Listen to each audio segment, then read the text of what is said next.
Bonjour, je m'appelle Monique Juteau. J'ai publié en mars 2020 Le marin qui n'arrive qu'à la fin aux éditions Hamac, un roman intergénérationnel. Aujourd'hui, je vous présente 3 personnages, Doris et Suzanne, 2 petites cousines, et Antoine.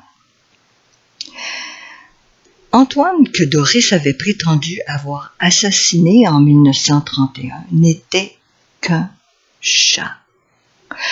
Un chat de 17 kilos, une bête énorme.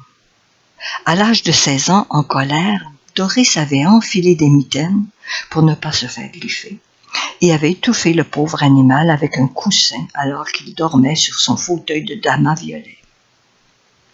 Elle s'était débattue, mais pas trop longtemps, car il était obèse et suffoquait déjà dans sa graisse. Et il avait lâché quelques cris assourdis par le coussin, avait émis un gaz intestinal dégageant une odeur épouvantable d'œufs pourris, puis il n'avait plus bougé. Tôt le matin, la petite Suzanne, la cousine en pension, avait retrouvé Antoine, mou comme une poupée de poils, la gueule entr'ouverte, montrant ses dents. Dans sa robe de laine rouge, elle n'avait pas tout de suite compris que le chat était décédé.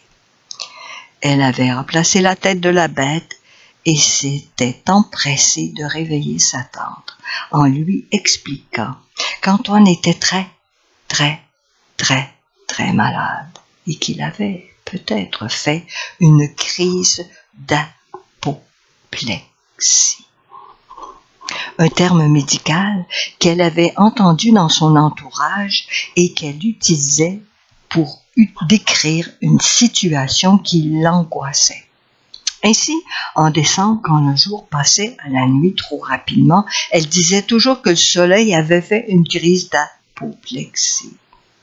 À l'automne, quand les feuilles tombaient, c'était que les arbres avaient fait une crise d'apoplexie.